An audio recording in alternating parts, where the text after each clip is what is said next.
Assalamualaikum warahmatullahi wabarakatuh. Salam cerdas, sehat, dan sejahtera untuk kita semua. Bagaimana kabar Bapak dan Ibu guru semua? Mudah-mudahan senantiasa dalam lindungan Allah yang Maha Kuasa. Bapak dan Ibu guru yang berbahagia, pada kesempatan ini kita akan sama-sama belajar dalam berbagai praktik baik dalam pembelajaran dalam topik integrasi fokus perilaku keteraturan suasana kelas dalam modul ajar. Simak video ini sampai selesai agar tidak salah di dalam memahami. Setidaknya ada 3 kata kunci dari topik kita kali ini. Yang pertama adalah integrasi, yang kedua adalah keteraturan suasana kelas, dan yang ketiga adalah modul ajar. Apa itu integrasi? Apa itu keteraturan suasana kelas? Dan apa itu modul ajar? Apa itu integrasi? Integrasi berasal dari bahasa Latin, yaitu integrare, yang berarti memberi tempat dalam suatu keseluruhan. Adapun menurut Kamus Besar Bahasa Indonesia, integrasi adalah pembauran sampai menjadi satu kesatuan yang bulat dan utuh. Jadi kalau ditambah imbuhan menjadi mengintegrasikan, berarti membaurkan, menyatukan, ya, sesuatu ke dalam sesuatu menjadi satu kesatuan yang bulat dan utuh. Kalau diintegrasikan berarti dibaurkan, ya, sampai menjadi satu kesatuan yang bulat dan utuh. Selanjutnya, apa itu keteraturan suasana kelas? Keteraturan suasana kelas ini merupakan salah satu dari 8 pilihan indikator praktik kinerja guru di platform Merdeka Mengajar. Jadi di PMM, ya, kurikulum Merdeka, ya, di dalam sasaran kinerja pegawai atau SKP itu kita dihadapkan pada 8 pilihan indikator praktik kinerja guru. Nah, 8 sub indikator ini, ya, merupakan turunan dari indikator D1 kualitas pembelajaran pada rapor pendidikan. Nah, di sini guru memilih 1 sub indikator untuk ditingkatkan melalui siklus peningkatan kinerja, ya. Dan 8 pilihan indikator dapat diubah sesuai prioritas pendidikan nasional. Nah, keteraturan suasana kelas ini menjadi salah satu pilihannya, ya. Selain keteraturan suasana kelas, juga ada penerapan disiplin positif dan yang lainnya, ya. Bisa Bapak dan Ibu simak di layar. Adapun titik berat dari keteraturan suasana kelas ini adalah upaya membangun suasana kelas yang kondusif untuk proses belajar dengan minimal gangguan yang mengalihkan perhatian peserta didik. Nah, sekarang kata kunci yang ketiga adalah modul ajar. Apa itu modul ajar? Modul ajar adalah sejumlah alat atau sarana, media, metode, petunjuk, dan pedoman yang dirancang secara sistematis dan menarik. Modul ajar merupakan implementasi dari ATP, alur tujuan pembelajaran, yang dikembangkan dari CP, capaian pembelajaran, dengan profil pelajar Pancasila sebagai sasarannya. Nah, jadi modul ajar ini apa bedanya dengan RPP, ya? Jadi sebenarnya, ya, istilah modul ajar ini muncul itu di zamannya kurikulum Merdeka, nih, kurikulum yang sedang kita sama-sama jajaki ini, ya, kurikulum terbaru, ya. Yang sebelumnya istilahnya itu adalah RPP. Ya, beda-beda tipis lah, ya.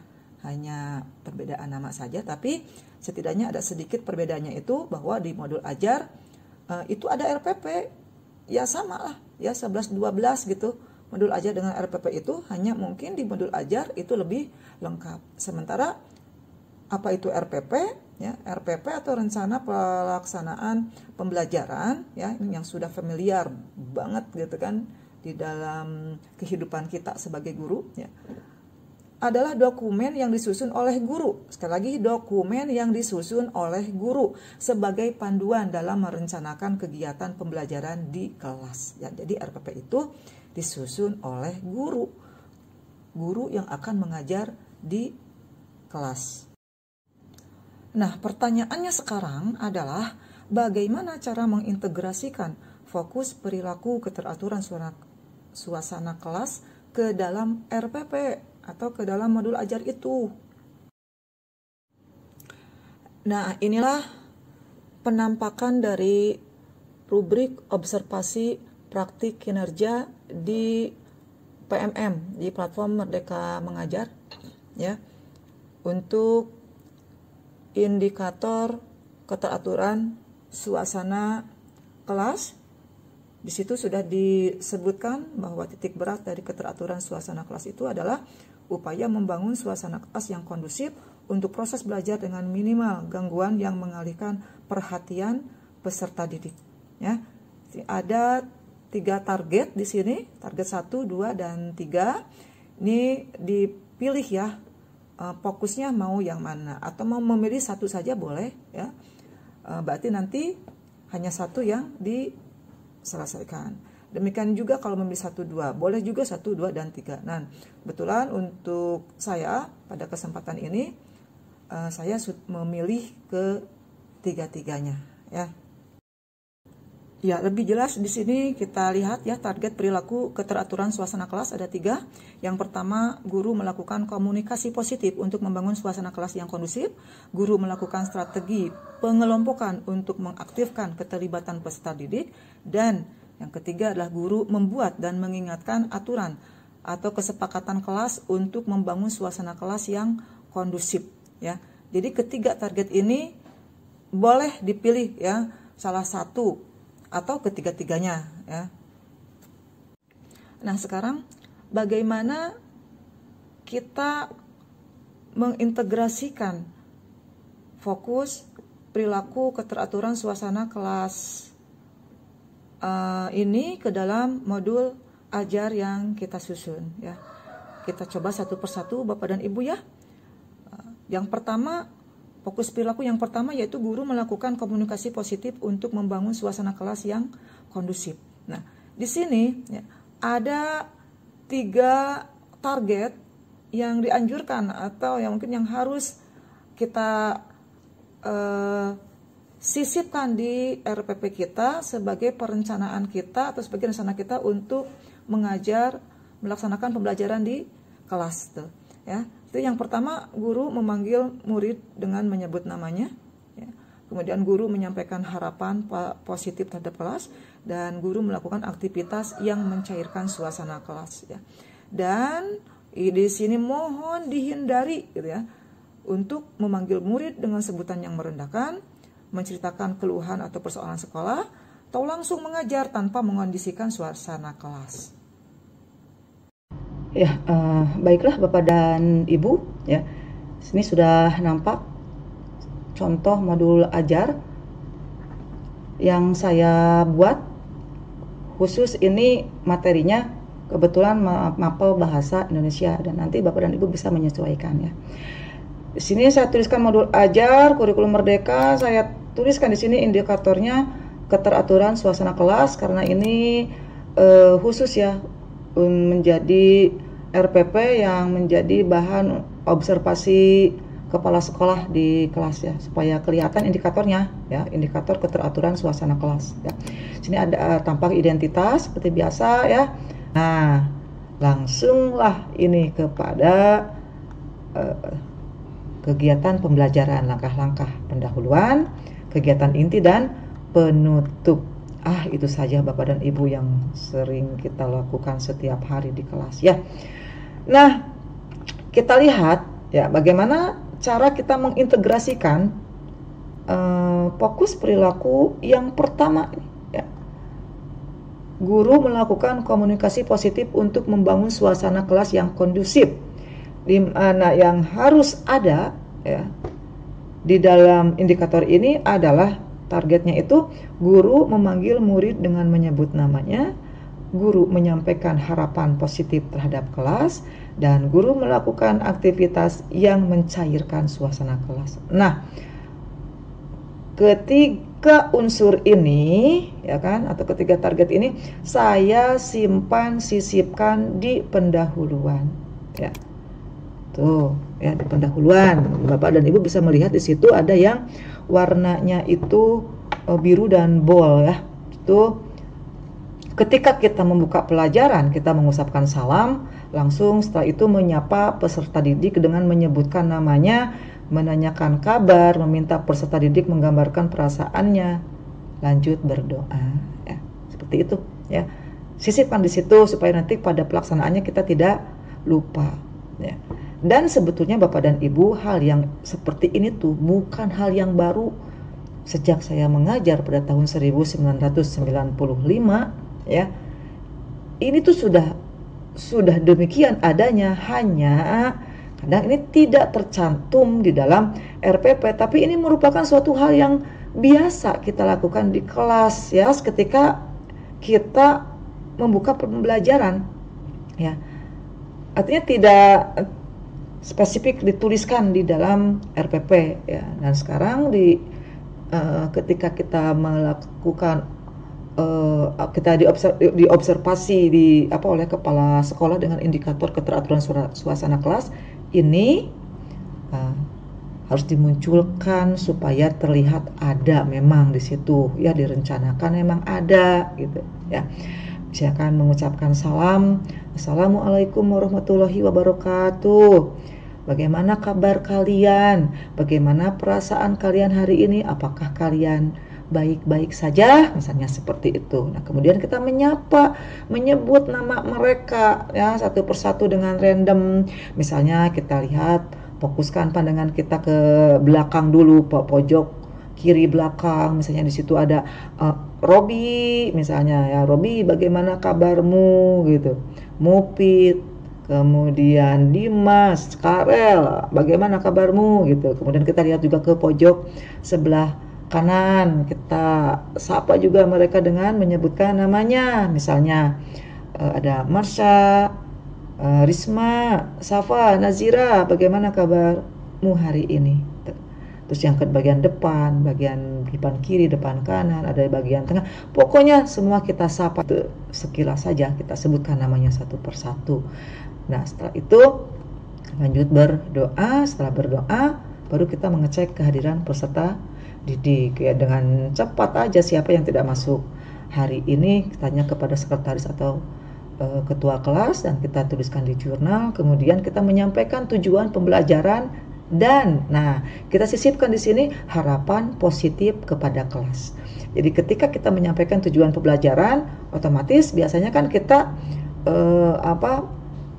menyampaikan manfaat dari tujuan pembelajaran itu, ya.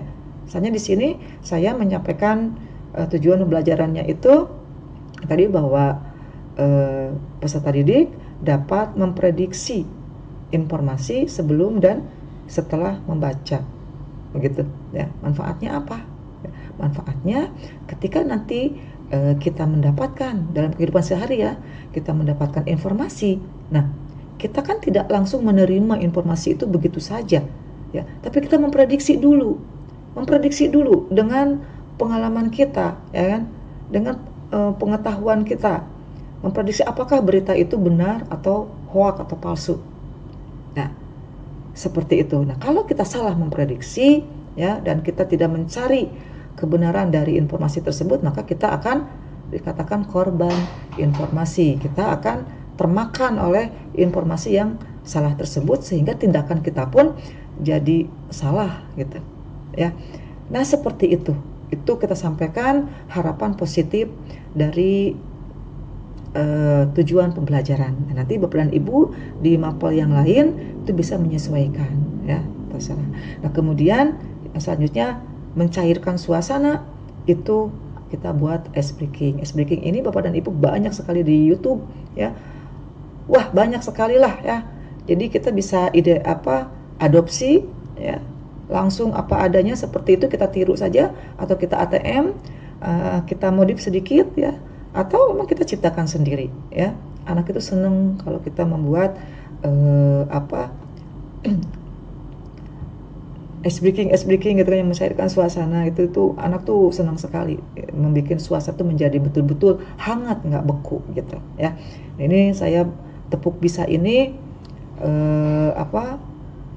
saya ciptakan sendiri ya, artinya ya mungkin bisa jadi ini adalah tepuk-tepukan saja, kita modif dari yang ada. Kenapa saya buat tepuk ini? Karena saya melihat para siswa itu ya sebagian besar itu kurang percaya diri.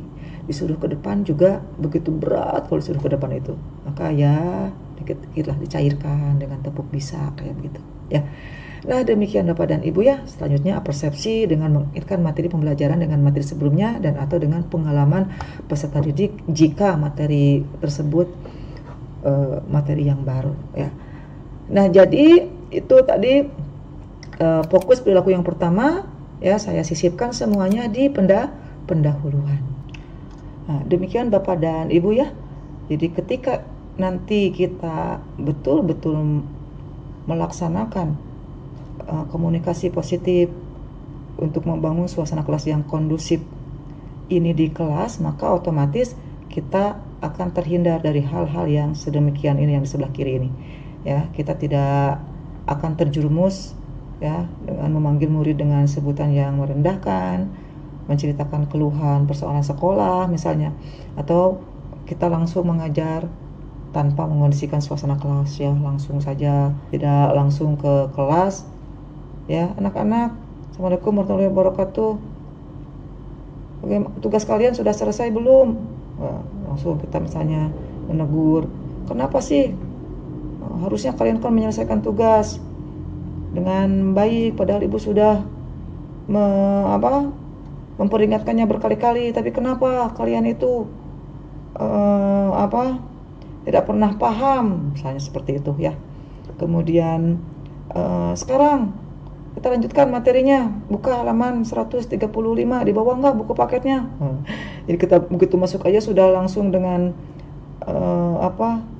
langsung lah gitu, langsung to the point gitu. Itu anak belum siap ya. Mudah-mudahan lah ya, itu akan terhindar. Itu semua akan terhindar jika kita melaksanakan yang 3 ini. Nah, bagi Bapak dan Ibu yang memilih 1 di antara 3 yang ini saja ya cukup ya. Hanya ini saja yang ada di RPP-nya, begitu cukup ya. Tapi kalau yang memilih 2 atau 3 berarti nanti kita lihat ya. Demikian ya. Selanjutnya nanti kita lihat yang fokus perilaku yang kedua. Kita lanjutkan ya Bapak dan Ibu untuk fokus perilaku yang kedua dalam indikator keteraturan suasana kelas dalam PMM. Yang kedua itu yaitu guru melakukan strategi pengelompokan untuk mengaktifkan keterlibatan peserta didik, di mana kegiatan yang dianjurkannya atau yang harus ada di dalam RPP kita sebagai rencana untuk pelaksanaan nanti dalam praktik di pembelajaran di kelas ya, yaitu guru mengelompokkan murid dengan menyampaikan tujuannya ya, kepada murid. Kemudian guru menyediakan beragam peran dalam kelompok agar semua anggota terlibat aktif.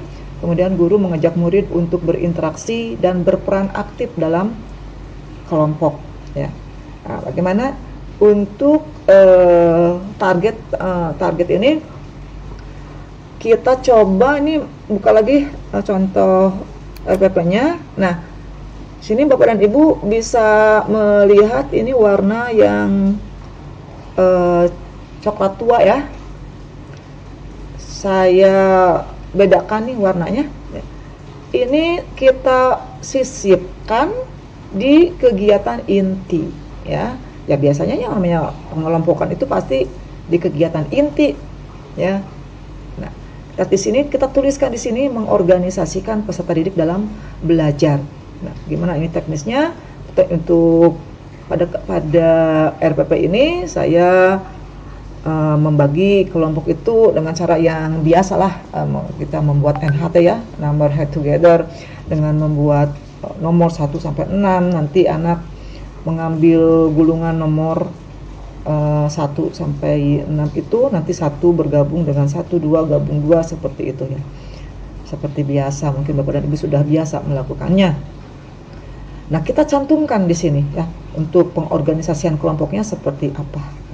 Kemudian jangan lupa kita sampaikan tujuan kita di dalam membuat kelompok adalah untuk misalnya menyelesaikan atau mengerjakan LKPD nomor berapa misalnya, atau mengerjakan LKPD. Nah, kalau saya di sini kebetulan ini untuk menyelesaikan LKPD 2 ya, karena LKPD 1-nya itu sudah pengorganisasiannya untuk individu dan berpasangan ya. Untuk kelompoknya mulai ya kita sampaikan, ingatkan kepada mereka, anak-anak didik kita, aturannya itu jelas, pembagian tugas, setiap anggota kelompok punya peran, diam mendengarkan jika ada yang berbicara, saling menghargai, bekerja sama, kompak, tidak saling menyalahkan, dan tidak boleh meminjam dan atau meminjamkan alat tulis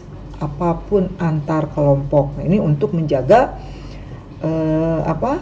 untuk menjaga ketertiban kelas supaya kelas kondusif ya, juga anak nggak jalan-jalan ya kan. Biasanya kan anak-anak tuh suka pinjam penghapus kah, penggaris kah, pensil kah, jalan sana kemari gitu ya. Itu bikin kelas itu ya gitulah berantakan ya. Nah, dengan kesepakatan seperti ini di dalam kelompok diharapkan itu tidak terjadi sehingga kelas bisa kondusif dan pembelajaran bisa berjalan dengan tertib, memenuhi harapan. Nah, demikian ya. Jadi untuk yang kedua kita sisipkan di kegiatan inti. Nah, ini untuk pelajaran bahasa Indonesia ya. Nanti Bapak dan Ibu tinggal menyesuaikan, silakan Bapak dan Ibu membuat kesepakatan di kelas untuk kelompok seperti apa. Jadi ini bisa satu kegiatan tapi 2 target terpenuhi ini ya. Untuk yang nomor 3 nih yang hijau ini juga kita simpan di kegiatan inti. Nah, demikian ya. Nah, untuk fokus perilaku dari indikator keteraturan suasana kelas yang nomor 3 yaitu guru membuat dan mengingatkan aturan atau kesepakatan kelas untuk membangun suasana kelas yang kondusif. Ini juga ada 3 target, setidaknya ada 3 target ya yang diharapkan ada dalam RPP kita sebagai perencanaan untuk pelaksanaan pembelajaran di kelas, yaitu guru membuat aturan kesepakatan kelas yang disetujui semua murid dan ditempel di kelas. Nah, ini untuk ditempel di kelas ini untuk yang pertama kali ya, ketika kita membuat kesepakatan yang pertama kali dengan siswa ya. Nah, ini lebih cenderung cocoknya itu untuk guru kelas, guru SD misalnya ya kan, di SD atau di SMP bisa ini khusus untuk wali kelas, kegiatan kesepakatan di kelas. Nah, untuk mapel, nah ini artinya ini bisa disepakati dulu nih dengan guru-guru yang lain di Kombel, misalnya apakah keteraturan guru mapel kesepakatan dengan siswanya itu mestikah ditempel di setiap kelas atau tidak gitu ya. Untuk sampai saat ini untuk saya sendiri ini baru secara lisan saja ya untuk aturan kesepakatan mapel atau pelajaran bahasa Indonesia saya. Tapi kalau saya sebagai wali kelas, saya buat kesepakatan kelas, ditandatangan, ditempel begitu ya. Tapi untuk mapel belum ya. Ya itu nantilah ya kita bicarakan lagi. Nah, sekarang kita fokusnya pada pokoknya intinya guru membuat aturan atau kesepakatan kelas yang disetujui oleh semua murid. Kemudian guru mengajak murid untuk mengingat aturan kesepakatan kelas yang telah disepakati. Jadi untuk yang membuat aturan ini tentunya ini adalah 1 kali saja ya di awal. Nah, setelah itu dibuat, sepakati, ditempel, baru setelah itu kita mengingat begitu. Ya, mengingatkan setiap kali kita masuk kelas kita mengingatkan terhadap aturan-aturan yang sudah kita sepakati bersama siswa di kelas kita. Berarti setiap guru mapel harus punya kesepakatan juga dengan para siswanya, ya. Kemudian yang ketiga adalah guru mengajak murid menilai seberapa efektif pelaksanaan aturan kesepakatan kelas tersebut. Nah, kita lihat Bapak dan Ibu di mana kira-kira ini pantasnya kita sisipkan ini dalam rencana pelaksanaan pembelajaran kita di RPP kita sebagai pedoman nanti kita mengajar di kelas. Kita coba ya, saya coba ini kita sebarkan. Pertama, nih ada yang warnanya hijau ya. Nah, yang warna hijau ini adalah kesepakatan yang ketiga, yaitu tentang kesepakatan ya.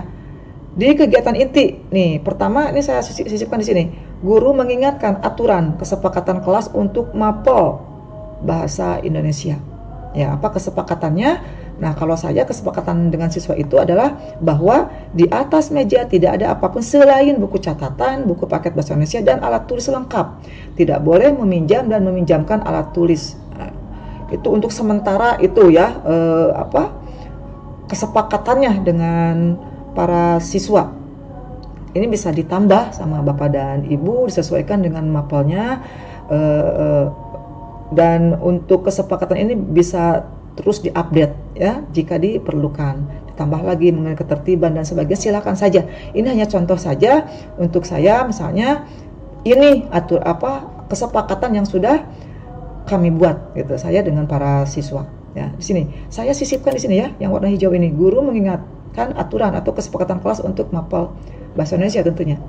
Ini di kegiatan inti. Kemudian di mana lagi kita lihat masih di kegiatan inti, guru mengingatkan aturan kesepakatan kelas untuk mapel bahasa Indonesia dalam kegiatan diskusi kelompok. Nah, dalam diskusi kelompok juga kita buat kesepakatan ya, dan kita ingatkan ketika kita membagi kelompok. Jadi setiap kita membagi kelompok, membangun kelompok, kita ingatkan lagi kesepakatannya begitu ya. Dan ini tentunya tidak bisa dipisahkan dengan tadi pengorganisasian, poin yang nomor 2 ya. Jadi nomor 3 ini tidak bisa dipisahkan kegiatannya dengan yang nomor 2. Jadi kita sisipkan juga di sini yang warna hijau ini ya. Kemudian di mana lagi? Nah, ada di penutup. Jadi penutup saya sisipkan di penutup nih untuk evaluasi pelaksanaan aturan kesepakatan. Jadi setelah selesai pembelajaran, ketika kita refleksi ya dalam menarik kesimpulan, kita sisipkan di situ evaluasi pelaksanaan aturan kesepakatan. Peserta didik diajak menilai seberapa efektif pelaksanaan aturan kesepakatan kelas untuk mapel bahasa Indonesia. Peserta didik secara perseorangan, berpasangan, dan atau kelompok memberikan masukan untuk perbaikan di masa yang akan datang. Nah, demikian para Bapak, Ibu ya yang terus mau belajar ya, contoh bagaimana kita mengintegrasikan fokus perilaku keteraturan suasana kelas dalam modul ajar kita atau dalam RPP kita. Intinya Bapak dan Ibu ya, kita tidak kaku juga, ini hanya pegangan kasar aja lah begitu ya. Kita sebarkan semua di kegiatan-kegiatan kita seperti icebreaking juga ada di pendahuluan, ada di kegiatan inti. Biasanya saya tuh kalau icebreaking itu setiap kali ada perubahan pola di dalam pembelajaran itu dalam setiap perpindahan fragmen pembelajaran lah gitu ya, ada icebreakingnya dari individu ke pasangan, dari pasangan ke kelompok, itu ada icebreakingnya ya, atau dari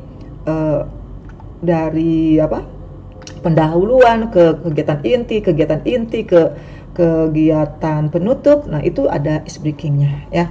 Nah, silakan saja itu fleksibel Bapak dan Ibu. Silakan aja sesuai dengan kebutuhan. Termasuk termasuk untuk yang menyebutkan nama ini ya. Ini kan tidak mesti di pendahuluan sebenarnya ya. Ketika di dalam proses pembelajaran, ketika kita melakukan tanya jawab dengan siswa, baik itu secara klasikal, individu ataupun kelompok ya, kita ketika berinteraksi dengan siswa jangan lupa, jangan menyebut kamu kamu gitu ya, langsung sebut namanya. Gitu kan. Misalnya kita tanya misalkan, Kia, ada hal atau ada kesulitan kah gitu, apa kesulitanmu gitu. Jadi langsung sebut namanya, dan itu fleksibel Bapak dan Ibu ya, bisa disimpan di mana saja sesuai dengan kebutuhan, tidak harus hanya di pendahuluan saja, bisa kapan saja selama pembelajaran berlangsung. Ketika kita berinteraksi dengan siswa, kita sebut namanya ya, untuk mengingatkan aturan ya. Kalau memang ada hal dalam pembelajaran kita di kelas ya, tentunya kita kan tidak kaku ya, kita selalu berimprovisasi di dalam pembelajaran itu. Ketika kita butuhkan speaking, kita speaking. Ketika kita butuhkan menyapa. Ketika kita butuhkan untuk mengingatkan kesepakatan, kita ingatkan kesepakatan itu ya. Seperti itulah Bapak dan Ibu ya. Jadi tidak kaku, silakan saja. Hanya ini untuk pegangan saja ya. Karena ini khusus untuk saya itu mata pelajaran bahasa Indonesia yang di Ampu, dan untuk Bapak dan Ibu nanti silakan disesuaikan dengan mata pelajaran yang Bapak Ibu Ampu, disesuaikan saja ya, adjustment ya, disesuaikan saja bagaimana baiknya menurut Bapak dan Ibu. Demikian berbagi praktik baik pembelajaran dalam topik integrasi fokus perilaku keteraturan suasana kelas dalam modul ajar atau dalam RPP. Mudah-mudahan Bapak dan Ibu sekalian memiliki gambaran dalam mengintegrasikan fokus perilaku atau indikator keteraturan suasana kelas dalam RPP atau dalam modul ajar yang Bapak dan Ibu buat. Terima kasih Bapak dan Ibu sudah menyimak sampai akhir. Terima kasih juga atas perhatian dan kerjasamanya.